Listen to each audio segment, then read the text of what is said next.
군인이나 공무원이 음주운전을 했다면 일반인들이 사건에 휘말렸을 때보다 상황이 더욱 심각하게 흘러갑니다. 군 내부에서는 군기 확립과 같은 문제로 인해 음주운전 자체를 매우 엄격한 시선으로 바라보기 때문입니다. 이로 인해 도로교통법상 처벌은 물론 징계와 인사상 불이익까지 개인이 감당할 수 없는 수준의 처분이 내려지는데요. 사실 이런 심각한 문제에 대해 별거 아니라고 생각하시는 분들이 아직까지도 많은 편입니다.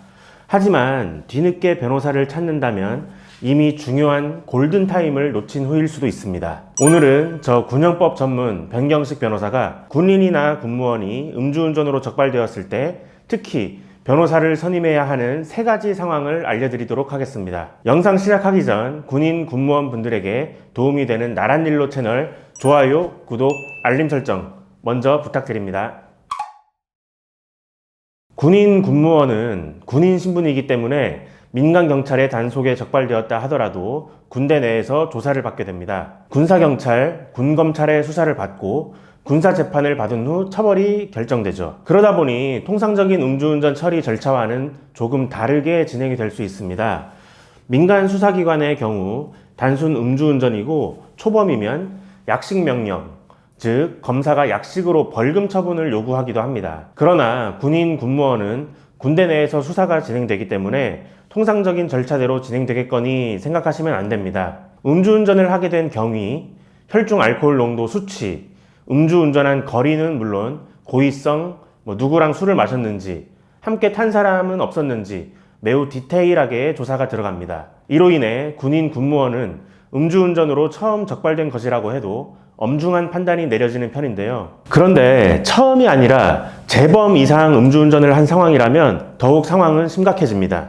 도로교통법 제148조의 2는 음주운전으로 인해 벌금 이상의 형이 확정된 날로부터 10년 내에 같은 범죄를 저질렀다면 기존 처벌보다 더욱 가중된 처벌이 내려지게 됩니다. 얼마나 가중된 처벌을 받게 되는지는 혈중 알코올 농도 수치에 따라 구분되는데요. 그 수치가 0.2% 이상이면 2년 이상 6년 이하의 징역이나 1,000만 원 이상 3,000만 원 이하의 벌금형이 내려지게 되고요. 혈중 알코올 농도가 0.03% 이상 0.2% 미만이면 1년 이상 5년 이하의 징역이나 500만 원 이상 2천만 원 이하의 벌금에 처하게 됩니다. 징역형의 수위가 최소형이 1년 이상 2년 이상으로 규정되어 있기 때문에 자칫 잘못하다가는 실형 가능성도 있다는 점 유념하셔야 됩니다.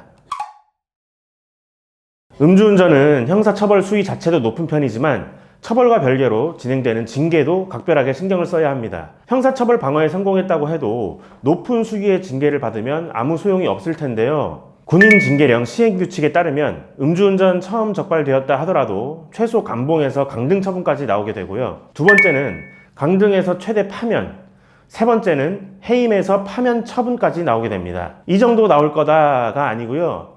이 기준대로 나오는 것입니다. 즉 음주운전이 3번째 적발되었다면 해임 또는 파면, 무조건 군생활을 접게 되는 것이죠. 또한 군인분들은 중징계 1회 혹은 경징계 2회를 받게 된다면 현역복무 부적합 심사에 회부되게 됩니다. 강등, 정직 처분을 받았다 하더라도 또다시 현부심 단계에서 전형 문제를 다투어야 하죠. 그렇기 때문에 명예롭게 군생활을 계속 영위하고 싶으시다면 징계에 대한 방어는 더욱 철저하게 이루어져야 하겠습니다.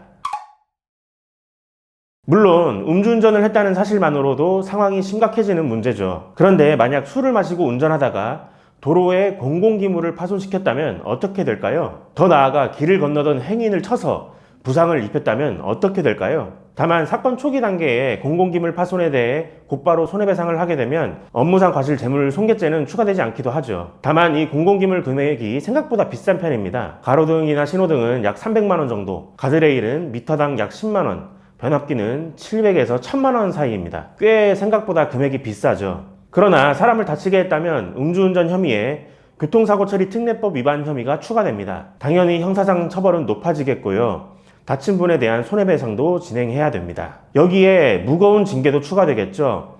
공공기물을 파손했다거나 사람을 다치게 했다면 최소 정직에서 해임 처분을 받게 됩니다. 결과적으로는 본인에게 매우 불리한 영향만 미치기 때문에 음주운전은 아예 하지 않는 것이 매우 이롭겠습니다. 음주운전 교통사고로 많은 분들이 피해를 입고 있는 요즘입니다. 특히 추운 겨울, 연말, 연초에는 회식 자리나 모임 자리가 많아지다 보니 음주운전 건수 또한 높아지는데요. 백해무익한 음주운전 절대로 하지도 마시고 옆에서 하려고 하는 사람이 있어도 꼭 말리셔야 합니다. 지금까지 법무법인 1로 변경식 변호사였습니다. 감사합니다.